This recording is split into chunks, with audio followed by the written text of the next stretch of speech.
Weight management is often a goal for patients in a cardiac rehab setting. Weight management goals can look different from patient to patient.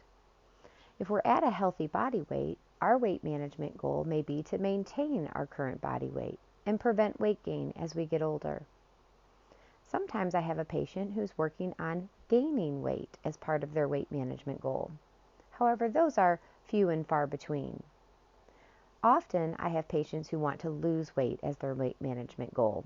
In fact, statistically, at the entry into a cardiac rehabilitation program, about 80% of patients are overweight. So today's class will be looking at both maintaining our healthy body weight as well as working at losing weight to work towards a healthier body weight. One of the reasons weight loss is often the goal with weight management is that we have seen an increase in the prevalence of obesity in our country over the last few decades. If you look at the American population from the 1970s, about 15% of adults were obese. Today, that's more than 42%. When you combine adults who are overweight with adults who are obese, and you look at those two categories together, you're looking at over 71% of the American population being either overweight or obese. That's significant. What has caused that increase, that sharp rise in the prevalence of obesity? Let's talk about that for a few minutes. I ask that question when I'm teaching this class in person, and so I get a lot of different answers from the audience. And often one of the first responses is the words fast food. We've actually had almost a doubling of the number of fast food restaurants available to us today compared to several decades ago. So we have this high sodium, high calorie, high fat food available to us in a very convenient format. Combine that with the fact that we are busy. We have much busier lifestyles today than we did in the past. Often I have patients who are working more than 40 hours a week. They have active children who are involved in lots of different activities. Often mom and dad are both working those long hours, where in the late 70s, both mom and dad working long hours was much less common. Combining that busy lifestyle with this convenient fast food availability, often I have families who are relying on restaurant foods for a lot of their meals as opposed to a home-cooked meal. Another change we've had in the last few decades is our increase in technology. This technology often encourages us to be more sedentary. We may have jobs that require us to sit in front of a computer for hours at a time. Even when we're at home and we're wanting to relax, we often find ourselves sitting, looking at our iPhones, different games and apps. Our kids are playing video games. We can watch show after show on our different streaming apps. We have a lot of entertainment sources from our technology that encourage us to be sedentary. Another change is we've had an increase in processed foods. Processed foods with simple and refined ingredients and refined carbohydrates that have created almost like a food addiction. Foods that are high in sugar and high in fat stimulate the reward centers of your brain, similar to the way a drug would, but at a lower extent. But that stimulation can encourage almost a food addiction to these highly processed foods. So all of these things together have created what I call the perfect storm. You're probably thinking of some other things that have occurred over the last few decades that have contributed to this perfect storm, this combination of factors that have created an increase in our calorie intake, but a decrease in our calorie expenditure. When those two things happen at the same time, it's very common for us to see weight gain. Here we see a map from the CDC that shows us the prevalence of obesity from state to state across the country. Over the last few years, the state of Tennessee has hovered around 32 to 34% of the Tennessee adult population falling into that obese category. Obese is defined as a BMI greater than 30, and I'm going to show us what a BMI means in just a few slides. There may be a lot of causes for weight gain over time or causes of obesity. Several of the factors we were talking about earlier were environmental causes, changes in our environment that have created this rise in obesity. There are some genetic syndromes that can directly cause obesity, such as Prader-Willi syndrome. It's a rare genetic disorder, and honestly, those are pretty rare. I don't see those very often, if at all. There are some cases where genes may increase your susceptibility to develop obesity, especially in the presence of environmental factors like an abundant food supply and behavioral choices like low activity levels. Medications may cause weight gain or obesity.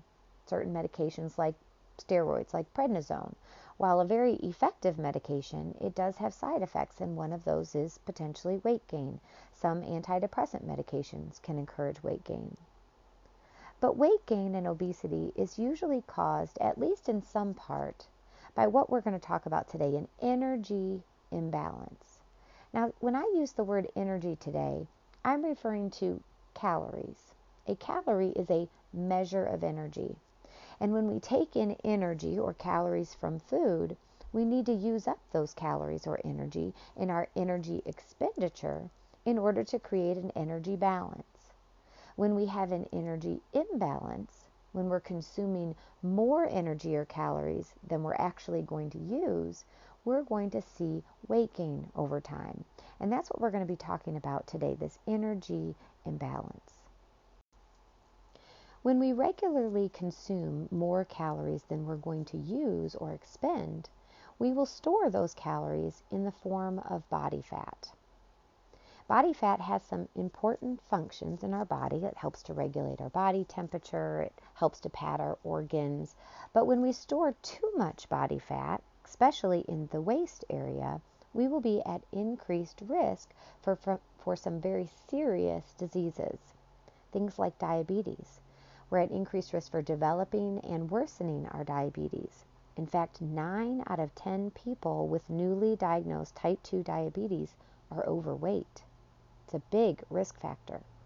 When we're overweight, we also see higher cholesterol levels, higher blood pressure, increased risk for stroke, and hardening of the arteries. Being overweight itself is an independent risk factor for coronary heart disease. Now, of course, this isn't a guarantee. There's certainly people who are overweight who have normal blood pressure, and there are thin people who develop high blood pressure. It's not a guarantee, but being overweight or obese significantly increases our risk for these very serious diseases. Even some cancers, sleep apnea, gallbladder disease, as well as body pain and difficulty with physical function can all occur when we're overweight or obese. When looking at the risk factors for developing these very serious diseases like diabetes and cardiovascular disease, there are multiple risk factors, and some we don't have control over, like family history. Family history is a strong risk factor for heart disease as well as diabetes. Age is also a risk factor, and I have not figured out how to stop that whole aging process. But lifestyle choices contribute to a large percentage of our risk for both diabetes and heart disease.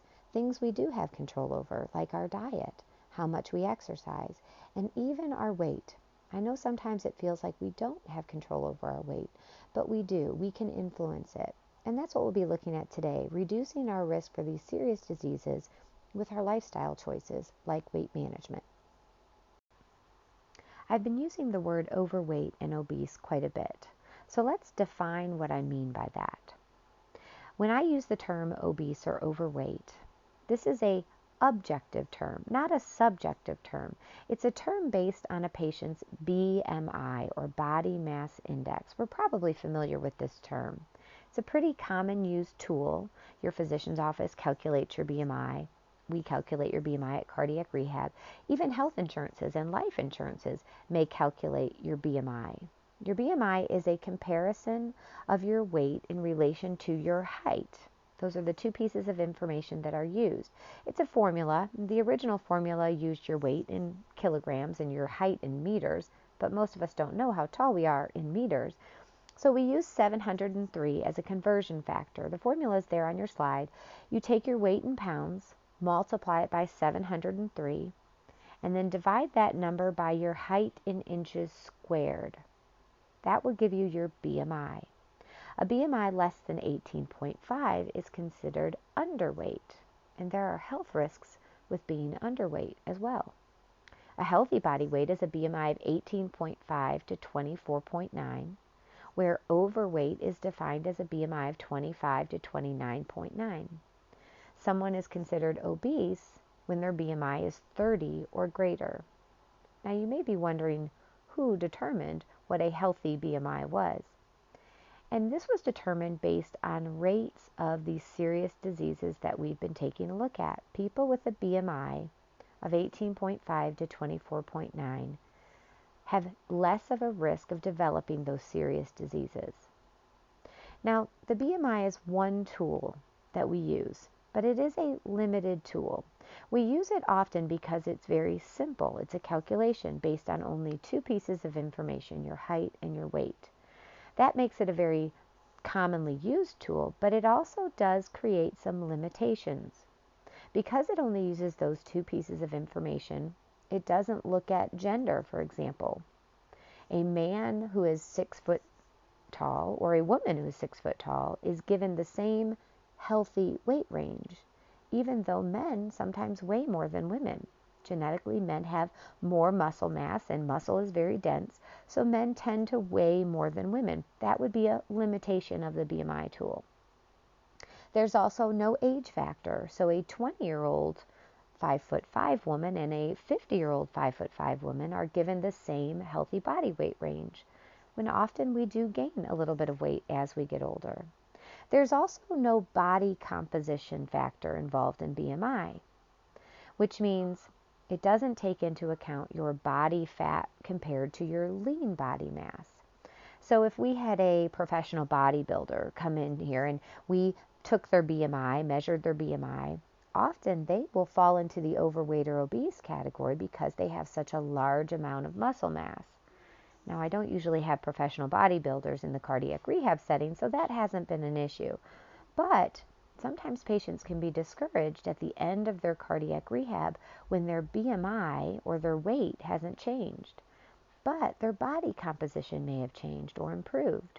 For example, if a patient completes the program and builds muscle, builds their lean body mass, and loses body fat, their weight may not change significantly. In fact, it may stay the same. So their BMI doesn't change because it only looks at your weight, even though they've had a significant improvement in their body composition. I point this out just to say that the BMI is not a perfect tool. It is what we use to define overweight and obesity, but it isn't perfect. So when you're calculating your BMI, or if you're looking at a BMI chart, sometimes the weight we see defined as a healthy body weight feels very unattainable. If you have a BMI of, say, 35, having a BMI of 22 or 23 seems very difficult and discouraging. So often I'll encourage a patient, instead of looking at a perfect weight on a BMI chart, instead think of a weight that you have weighed in the past that you felt good at. You felt good when you looked in the mirror. You felt good when you walked up a set of stairs. You didn't have high blood pressure or pre-diabetes. That weight may be a better goal weight to have initially. One of the reasons that I encourage people to think about that weight that they've weighed in the past is that often benefits of weight loss occur even when we have a modest amount of weight loss. We don't always have to go from a BMI of 35 to a BMI of 24 to see improvements on our health.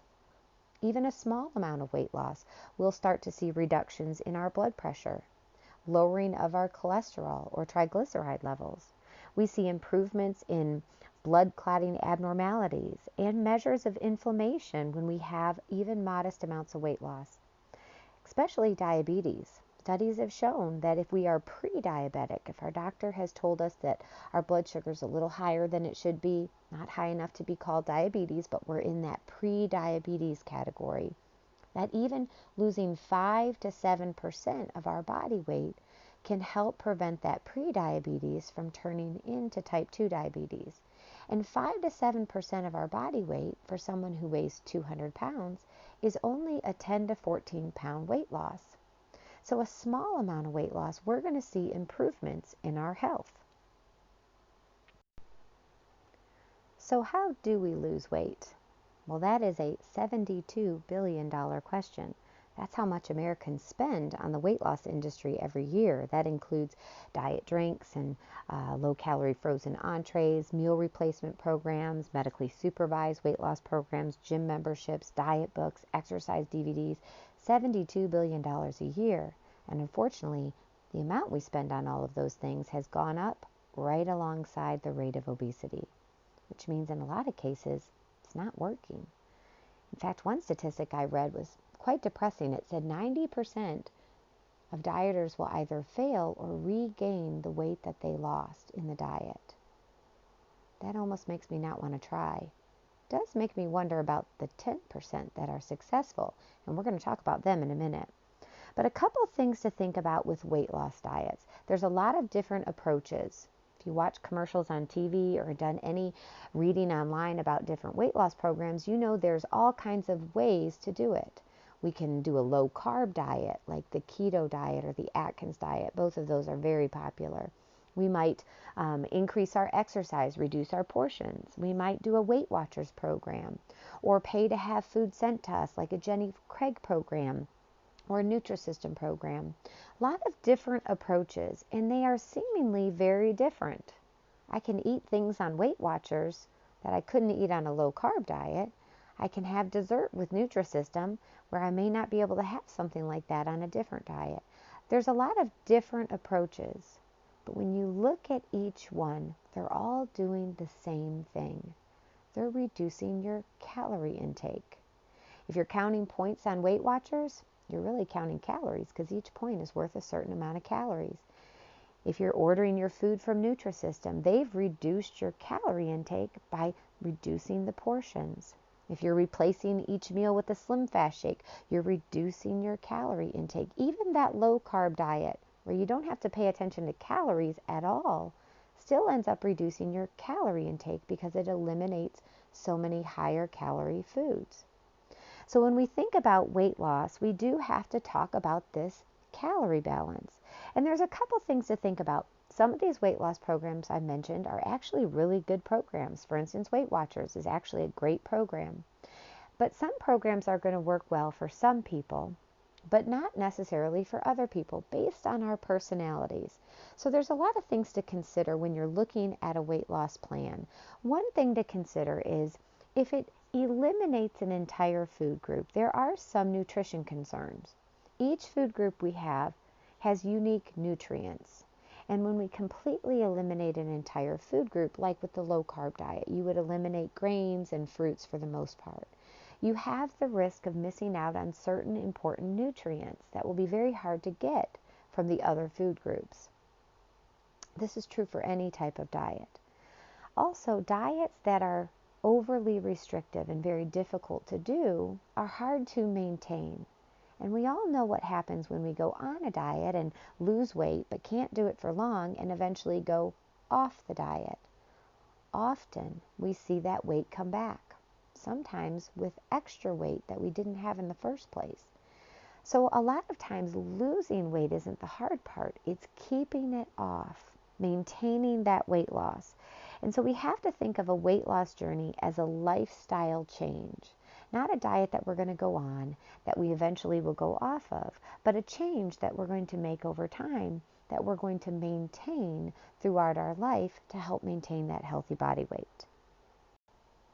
One of the reasons it's important to think of weight loss as a lifestyle change is it can help us avoid yo-yo dieting, which is that cycle of gaining, losing, and regaining body weight. This has been shown to have some negative health risks, including an increased risk for heart disease, a long-lasting negative impact on your metabolism, as well as a decrease in bone density and immune function. So maintaining the weight loss is the goal. Remember the 10% I was talking about earlier? The 10% of dieters who are actually successful in maintaining their weight loss. It's a small percentage of people. And it makes me wonder, why haven't they dealt with this yo-yo dieting and the regain of weight that so many people deal with? And that actually is the basis of a study called the National Weight Control Registry. It looks at successful weight loss maintainers, people that have been able to maintain their weight loss. And it asks them questions to find out why they've been successful when so many people are unsuccessful. In order to become a participant in this study, and it's actually an ongoing study, you can become a participant today if you meet the requirements. You have to have lost at least 30 pounds, and you have to have kept it off for at least a year. That's the minimum requirement. But of the 10,000 people in this study, the actual average weight loss is 66 pounds kept off for 5.5 years. These people are the successful weight loss maintainers. They've been able to keep that weight off. So the study sends them questionnaires and surveys and wants to know what are their habits, what are their lifestyle changes that they've implemented that have allowed them to maintain that weight loss when so many people are not successful. When gathering the information from these successful weight loss maintainers, the study has found that there are some common behavioral factors among the group. A few things they noted is they tended to follow a diet that was lower in fat, lower in calories, but high in fiber to maintain their body weight. What was interesting to me is there wasn't one particular diet that helped them lose the weight in the first place. Meaning people will be successful with the low-carb diet or even Weight Watchers or even Nutrisystem. A lot of different approaches. But to maintain that weight loss, they did see that people tended to have an awareness of their calorie intake and had lower calorie intake but higher fiber intake to maintain their weight loss.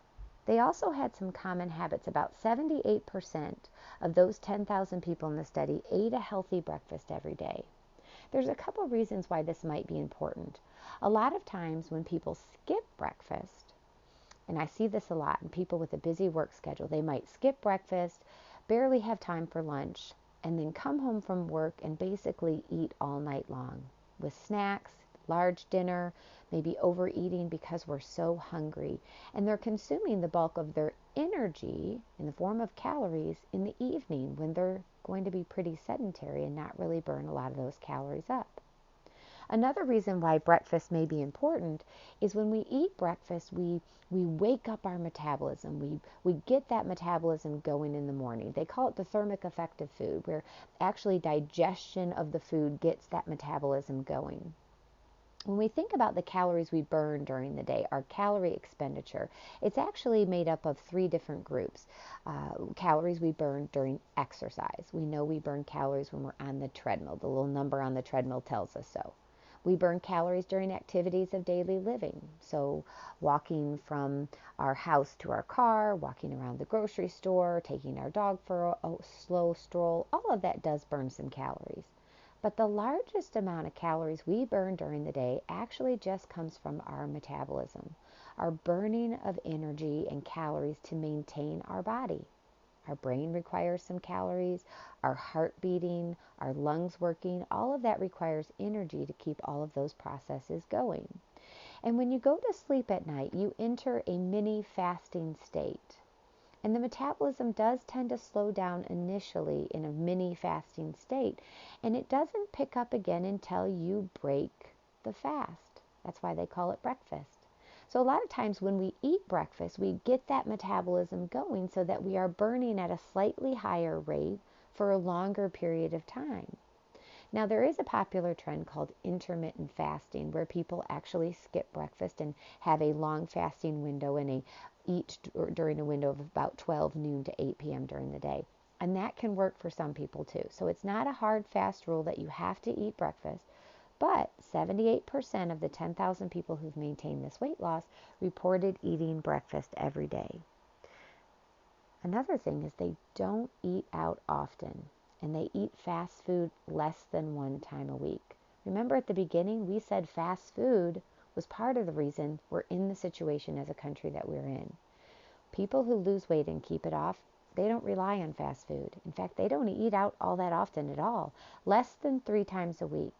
So often when I'm talking with a patient, I want to know how often do they eat out. If it's pretty frequent, that could be a goal that you're going to work on, to eat out less often. When we look at people who've lost weight and maintained it, they're eating out 1, 2, maybe occasionally 3 times a week, but on an average, less than 3 times a week. They do weigh themselves frequently. About 75% reported weighing themselves about once per week. And that's because when we regain weight, it doesn't come back overnight. It comes back gradually over time. And if we're weighing ourselves frequently, it gives us an opportunity to notice when the weight starts to come back and assess what's changed. Have I been eating larger portions? Have I been eating out more often? Have I been slacking in my exercise program? What's changed that is causing the weight to come back? And this one was big. 90% of those 10,000 people reported participating in a high level of physical activity for about 60 minutes every day. Now, walking was the most commonly reported form of activity, so we don't necessarily have to be doing some crazy strenuous workout like throwing tires in the CrossFit gym. I don't need you to do that, but we need to move more, be more physically active. Just like we said at the beginning, part of the problem that got us into the situation of high rates of obesity was our decrease in physical activity. So it's not any surprise to most people that when we maintain that weight loss, it's because we're consuming less calories overall, but moving more and burning more calories. So let's crunch some of the numbers.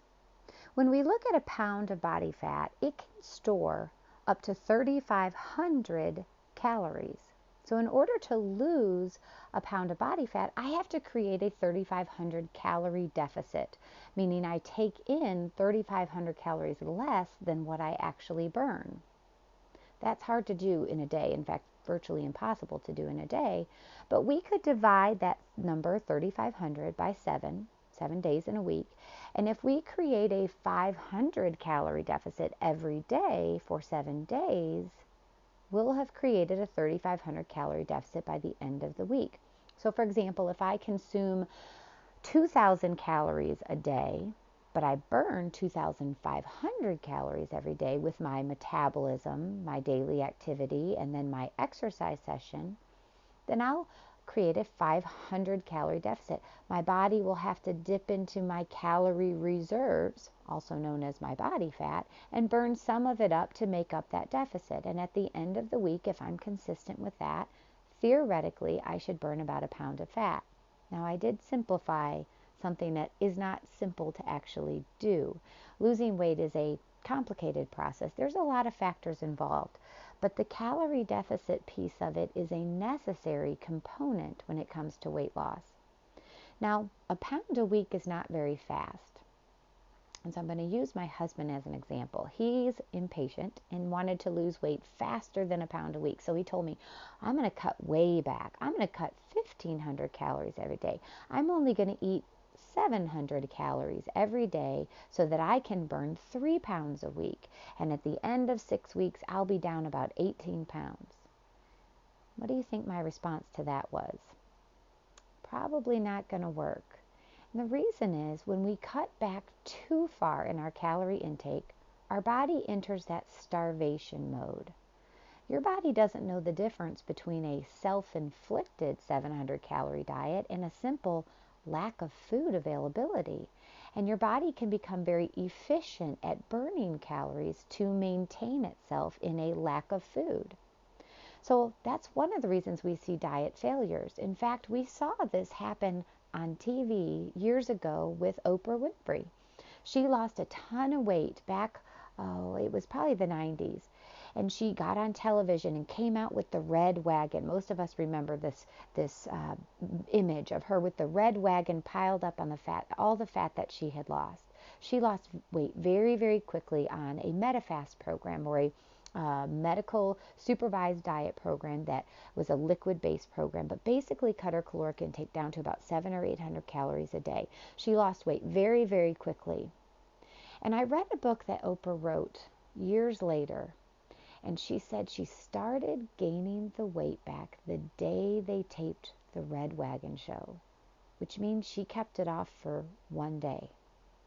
The weight came back because she had basically told her body she was starving, and it became very efficient at burning calories. She lowered her metabolic rate to the point when she started eating normally again, she stored up those calories much quicker than she would have otherwise because she had lowered her metabolism. She couldn't maintain the weight loss. It was impossible. And this is Oprah. You know, she had personal trainers and chefs, things that you and I don't have access to. And it was impossible to maintain that weight loss. So unfortunately, the slow and steady approach is usually our best bet. For women, losing about a pound a week is possible and healthy. For men, the rate is about 2 pounds per week. When we lose weight faster than that, we're losing something other than body fat. We're losing muscle mass, water weight that comes back quickly. And remember, our muscles are metabolically active, more so than our body fat. So when we lose muscle, we're going to lower our overall metabolic rate, making it harder to maintain that weight loss. So slow and steady is going to be the way to do it. When creating this 500 calorie deficit, most people are going to be successful when they do a little bit of both, increasing the calories they're burning or expending while also reducing the calories they're taking in. So if we can increase the number of calories we burn with exercise in our daily activity by 200 to 300 calories, and then cut what we're eating by 200 to 300 calories, we can create that deficit. Here are some examples of the number of calories you could burn in about 30 minutes of exercise for someone who weighs about 150 pounds. If you weigh more than that, you actually burn calories a little bit faster in exercise simply because you're moving more mass and that takes more energy. We can also look to increase our calorie expenditure in our daily living. Things like taking the stairs instead of the elevator, or parking at the back of the parking lot where we have to walk a longer distance to get where we're going. Each of these are an opportunity to increase the number of calories that we burn in our activities of daily living, which contributes to our overall calories burned during the day. We also want to decrease our calorie intake by 200 or 300 calories a day to help create that calorie deficit. Now, we can do that in a lot of different ways. Most weight loss diets do reduce your calorie intake. But instead of thinking about going on or off a diet, we want to think about just a healthy way of eating that's going to be a lifestyle change. So for today, we're going to be using the Choose My Plate tool. This is a tool from the government that actually replaced the food guide pyramid several years ago. It's not really meant to be a weight loss tool because it's really just supposed to be how we eat, a healthy way of eating. But for a lot of Americans, it can help reduce your calorie intake in two ways. One, it encourages portion control. This is a 9-inch plate we're talking about, not a 12-inch plate, not a platter that sometimes what you're served in the restaurant is served actually on a platter-sized plate. It also helps to balance higher and low calorie food groups. Let's talk for a quick minute about calorie density. Different food groups have different calorie densities. If I have a cup of broccoli, that cup of broccoli would have about 25 calories. If I had a cup of brown rice, the same portion size, that brown rice would have closer to 200 or 210 calories. And a cup of walnuts has 800 calories. Now, I think we could all agree that broccoli and brown rice and walnuts are all healthy foods, but they're very different in their calorie density. So when our plate is filled with medium and higher calorie density foods and not very many low calorie density foods, we're going to be consuming more calories. Where when we replace some of our high calorie density foods with the low calorie densities, those non-starchy vegetables and fruit, we end up reducing our calorie intake. So when we look at this My Plate, a lot of times it looks different than the typical American diet. The typical American diet usually has a lot of meat and starch, meat and potatoes. I mean, think about going to a restaurant and getting a hamburger or even cooking hamburgers at home. What's our side dishes? It might be French fries. My house, it might be potato salad, baked beans. Those are both starchy side dishes. If we go to a restaurant, a Mexican restaurant, and order a burrito that has meat and tortilla, that's meat and starch. But what's on the rest of the plate? beans, and rice. Those are both starchy side dishes. We like starchy side dishes. They're tasty and filling and comforting. But when we fill our whole plate with starchy side dishes, which have a higher calorie density, we end up eating more calories overall. So that My Plate tool actually divides the plate basically in half and fills up half of your plate with non-starchy vegetables and fruit. When we do that, we can reduce our calorie intake. So for today's class, I'm actually going to put the starchy vegetables in that section that says grains. We're going to be taking a look at each section on this plate. Protein. Protein is important for weight loss. Protein provides long-lasting energy that can help prevent hunger and cravings in between meals. So it's important to include protein in every meal.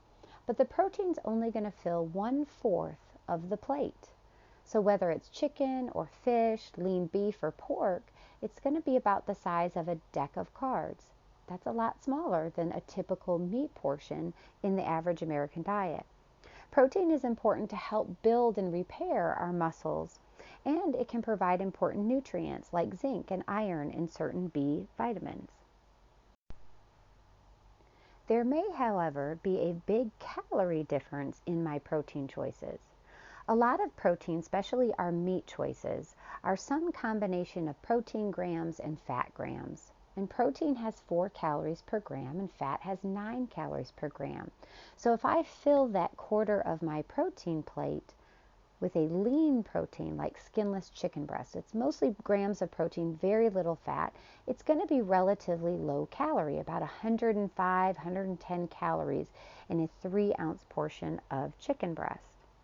If I fill that fourth of my plate, my protein section, with a high-fat meat, like a prime rib or a sausage or a bratwurst, something that has a lot of fat grams, it's also going to have a lot more calories. The same 3-ounce portion of prime rib has closer to 300 calories. That makes a big difference in my overall calorie intake. So our best choices are going to be our skinless white meat poultry, our fish, beans and legumes. Eggs can even be in this group. And also very lean cuts of beef and pork can fall in this group as well. We want to avoid the high-fat meats, meats that have been breaded and fried, meats that have gravy or sauces, cream sauces on them, things like that. They'll be a higher fat and therefore higher calorie content protein. The grain section also makes up about 1/4 of the plate. Now, we're going to include starchy vegetables with grains. So think of that grain section as basically anything starchy. So breads or pastas, tortillas, potatoes, rice, all of those starchy foods that we do enjoy, we can have. But we're going to limit the portion size to about 1/4 of that 9-inch plate. That's probably a smaller portion than we're used to. Grains and starchy vegetables can have important nutrients. If they have fiber, like in our whole grain versions, they can be filling. They also can be very satisfying, but they are a higher calorie density food, so we want to limit that portion to keep the calorie content under control. So when filling that quarter of our plate with starch or grain, we want to try to choose whole grains most often, like 100% whole wheat breads, brown rice, whole wheat pastas, or starchy vegetables like sweet potatoes. Even white potatoes have some nutritional value. The more fiber that's found in these starchy foods, the more satisfying and filling they'll be. Your refined grains or starches that have added fats or sugars are what we want to limit. Now remember, we don't have to eliminate those types of foods. It's not that we can't ever eat them, but we want to have them play less of a role in our overall pattern. We want to decrease how often we eat grains that have been refined and replace them with more of those whole grains. Limit the starches that have added fats or added sugars in place of the whole grain versions that don't have those added things. On the other half of our plate, this is where we want to include those non-starchy vegetables and fresh fruits. These are some of our lowest calorie density food groups. You may have heard me mention it before. An entire bag of spinach that you buy in the produce section only has 35 calories. That's a perfect example of low calorie density foods. So when we think about our plate, visually divide it in half and fill it with non-starchy vegetables and fruit. You might find that this is very different than the way you normally eat. It's different than the way a lot of Americans eat. But it's really a simple process. And remember, this isn't really a weight loss diet, although it can help reduce calorie intake. It's just a balanced way of eating. So by filling up our plate with these low calorie density foods, we're actually improving the nutrition intake of our diet. Those low calorie density foods happen to be very nutrient dense, meaning they have lots of vitamins and minerals, phytonutrients, antioxidants, fiber, all things that we need to fuel our body, but for very few calories coming in. All of our fruit and vegetable choices can be great choices. The problem is when we mess them up. When we add a lot of fat or a lot of salt or even sugar to our fruits and vegetables, that's when they no longer are the low calorie density foods. For example, if I have steamed broccoli and I cover it in cheese sauce, well, I'm still getting the vitamin C from the broccoli, but I'm no longer getting it for just those 25 calories. It's no longer a low calorie density food because I've added some fat and calories in the form of the cheese sauce. Same thing with salad dressings. If I have a large salad with lots of vegetables, but I cover it in ranch dressing, I no longer have a low calorie density food. I still get some of the nutritional benefits from the vegetables, but I'm paying a higher calorie price, if you will, for that salad. So we want to have our fruits and vegetables in a way that doesn't add a lot of fat or sugar. So steamed vegetables or roasted vegetables. We want to limit the battered and deep fried vegetables that have the sauces or a lot of extra salt added to them. Dairy is also included with the My Plate tool. We saw it as the circle next to the plate. So this would be the milk that we have with meals or even yogurt that we have later as a between meal snack. Dairy is important in that it provides calcium. It's one of our best dietary calcium sources. Dairy also provides carbohydrate for quick energy, but protein for that longer lasting energy and satiety. To avoid excessive calorie intake with our dairy, we want to try to choose lower fat dairy options and be careful of dairy that has added sugar. So our skim milk and 1% milk are great choices. Our lower sugar yogurts, our lower fat cheeses would be all great sources of calcium. If we can't tolerate dairy products, and some patients are unable to, then almond milk is a good alternative to dairy. It doesn't have the protein that dairy does, but it does provide the calcium that we need from dairy. Sugary yogurts, high-fat dairy like ice cream or whole milk or cream, those are the ones we're going to want to avoid because the added sugars and the included fats will increase the calorie density of the dairy, but not really increase the nutrient value. Added fats were not included in that My Plate picture. But it is assumed that we are going to add some fats to our foods throughout the day to make them taste better. For example, dressing on my salad makes my salad taste better. Maybe a little bit of butter on my toast improves the flavor of my toast. But added fats are our highest calorie density food group. When we think about that broccoli and that brown rice and that walnuts, if I had a cup of olive oil in that demonstration, it would have almost 2,000 calories.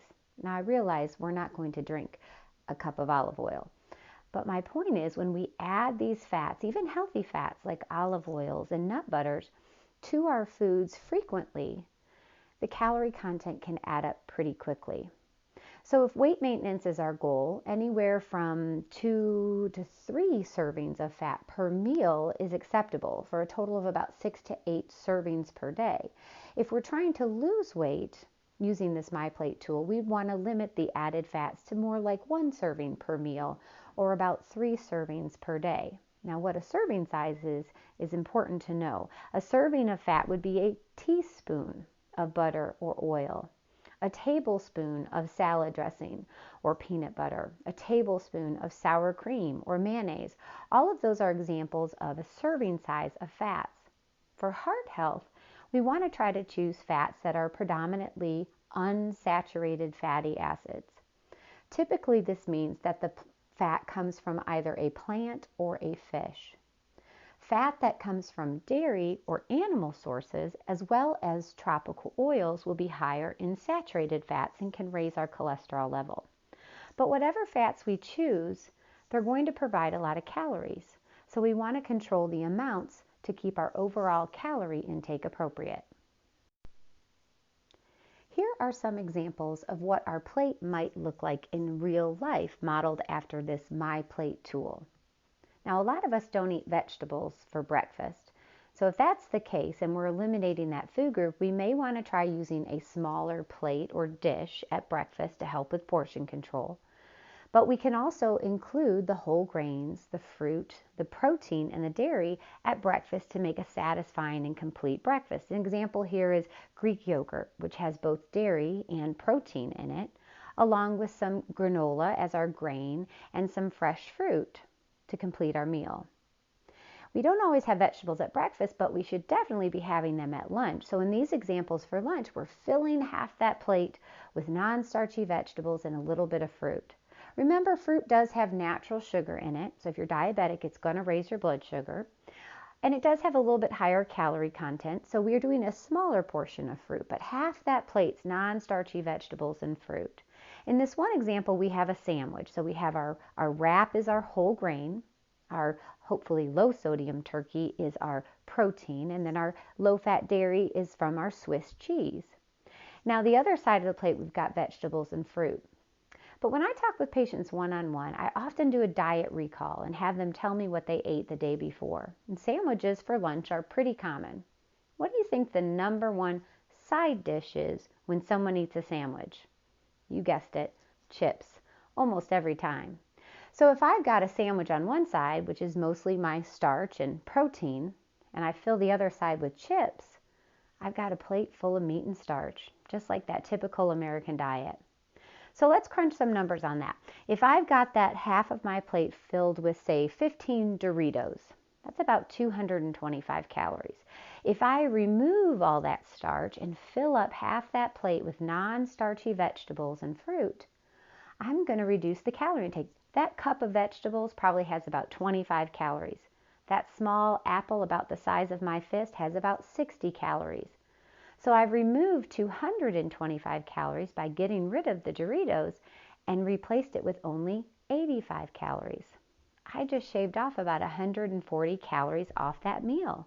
Remember, I'm only trying to shave off 200 to 300 calories a day to help create my calorie deficit. And by doing this, not only do I reduce the calorie content of the meal, but I've also improved the nutritional value. There's beta-carotene in those carrots. There's vitamin C and fiber in the apple. There's not a whole lot of vitamin C in Doritos, just an FYI. So this simple task to do is a great way to improve the overall nutrition content of our diet while keeping the calorie intake appropriate. Sometimes our plate isn't going to look exactly like that My Plate tool. We're not going to be able to divide the food groups in a combination dish or a mixed dish like a stir fry or a salad, but we can still be thinking about how we proportion out those different food groups, keeping in mind that some food groups are more calorie dense. So in a stir fry, instead of loading up on the rice, we're going to go less rice. A little bit lean protein, but loaded up with the vegetables, the low calorie density food group. This plate example with the chicken is a great example of something I might cook at home. I make a lot of chicken, and my 13-year-old and I love Brussels sprouts, so they're pretty frequently on the menu. My husband's not as big of a fan of the Brussels sprouts. So if I prepared this food at home, and I gave my husband an empty plate and said, go ahead and scoop up, dinner's on the stove, his plate's not going to look like the plate you see here. He'd probably plate it up like the traditional American diet. Get the largest piece of chicken he can put on the plate, fill it up with rice, and probably put 4 little Brussels sprouts just to make me happy. That's what his plate would look like. That's more like the traditional American plate. But his plate, compared to the plate you see here, would probably have 200 more calories on it. Even though it's the same foods cooked in the same way, how we balance out those different food groups changes the overall calorie content. One last slide and a challenge for you. This last slide shows us two different daily food intakes. The left side shows 1,575 calories worth of food from high calorie density food choices. So there's not a lot of food there, pretty small portions of those calorie dense foods to total up to 1,575 calories. Whereas if I choose low calorie density foods with lots of fruits and vegetables, I could eat all of the food that you see on the right side of the slide and still only consume 1,575 calories. I'm going to feel more satisfied, I'm going to have more energy, and I'm going to have better overall nutrition when I choose the foods on the right side of the slide. So my challenge for you today and moving forward is to think about that plate. When you sit down for lunch, when you sit down for dinner, visually cut your plate in half and fill it up with those non-starchy vegetables. You might find it a little challenging at first because you might not be in the habit of preparing those types of foods or having fruit available at home. You'll definitely find it challenging at restaurants to fill half that plate with non-starchy vegetables or fruit. But as you start to do it, I hope that you will feel good after a meal, not overly full or sleepy like we sometimes get when we have a lot of high starch foods, but satisfied and energetic. And hopefully we'll start to see that weight come down.